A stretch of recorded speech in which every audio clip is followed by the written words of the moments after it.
Saberes do Quintal é um projeto de extensão que também já acontece desde final de 2013, a gente começou esse projeto, e ele tem como foco principal pensar os saberes tradicionais da cidade, né, como um elemento de educação popular, né, tanto na escola quanto nos espaços não formais de educação. Desde o ano passado, né, dentro do Caipora também, a gente tem feito lá em Ibirité, né, um levantamento de saberes e formas de expressão que tomam como sede o município, mas que são muito mais abrangentes que o próprio município, né? E aí a gente tem conversado, né, com lideranças e representantes, né, de guarda de congado, de filha de reis, de roda de capoeira, benzedeiras e outras, né, pessoas relacionadas a esse universo dentro de Ibirité, agricultores também, né?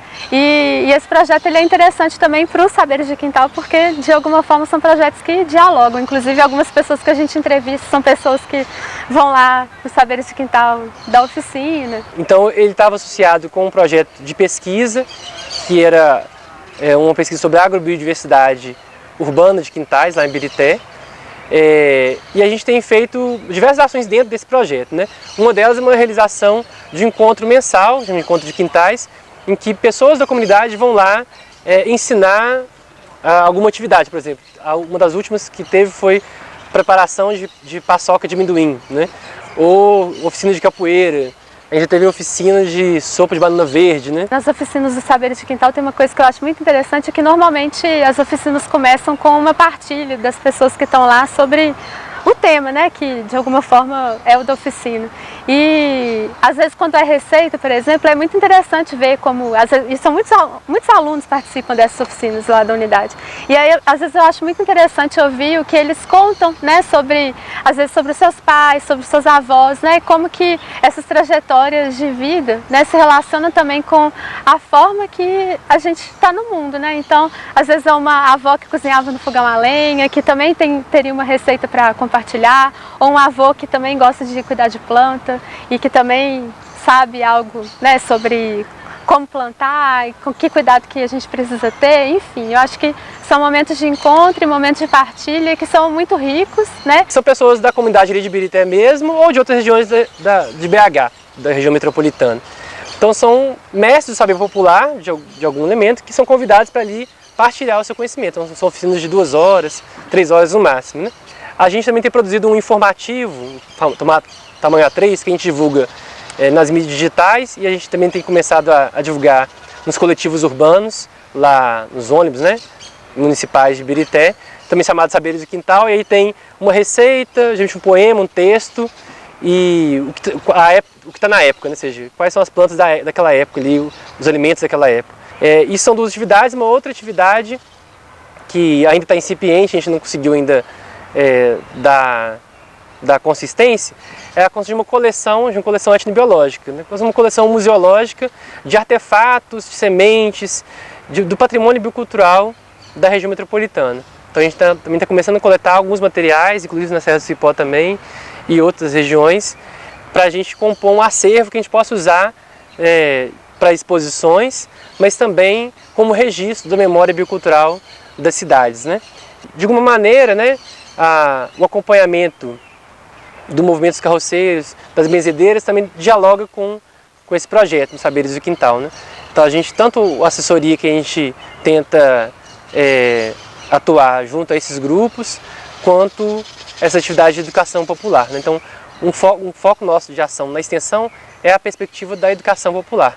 Eu acho que o que é mais interessante é que a gente sabe, quando a gente pensa um pouco o que é o município de Ibirité, a gente vê que é um município que tem uma herança rural muito forte, e é um município também que muitas pessoas que moram lá são pessoas que vieram de um contexto rural, né?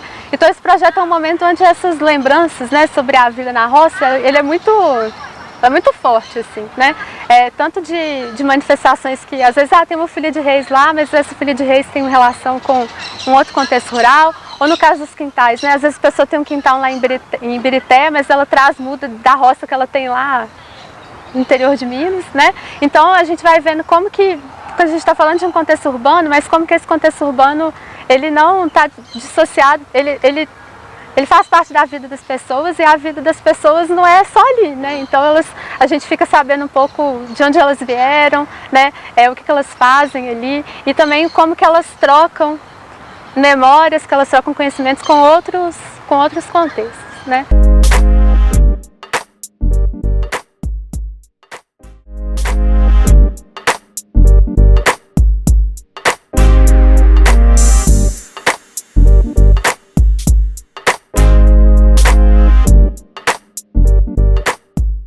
Eu acho que um retorno importante tem sido ver, por exemplo, esse curso de saúde popular que a gente está realizando, começou a realizar semana passada, né? Tinha mais ou menos 30 pessoas de diversas regiões e aí a gente fica até assustado como é que a coisa chega. Quando a gente for publicar, a gente fez o primeiro encontro de benzedeiras em abril, lá em Contagem, né? A gente postou isso no Face, na página que a gente tem de divulgação.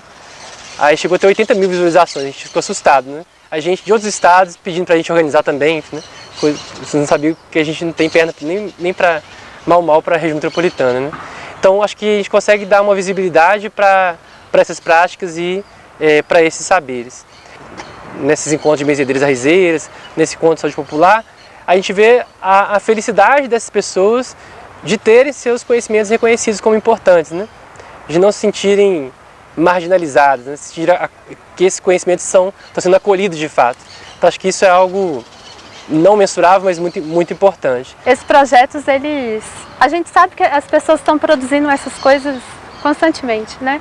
Elas estão existindo, elas estão produzindo conhecimento, elas estão tendo relações de cuidado com o ambiente, elas estão se lembrando da sua infância, né? E eu acho que os resultados desse projeto, eles não são mensuráveis de fato, né?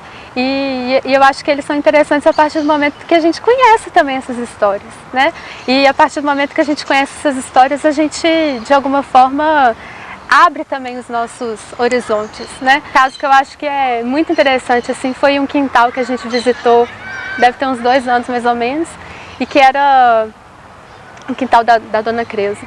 Era um quintal muito interessante, assim, porque ela é da Bahia e ela sempre que ia para lá trazia um tanto de muda, né, da roça dela de lá para cá, né? Então aquele quintal não era só as coisas que ela produzia, mas era também uma série de lembranças que ela tinha da sua vida na Bahia, que ela ia usar para fazer receitas, enfim. Para a academia, acho que de novo a gente pensar outras formas de ensinar, né?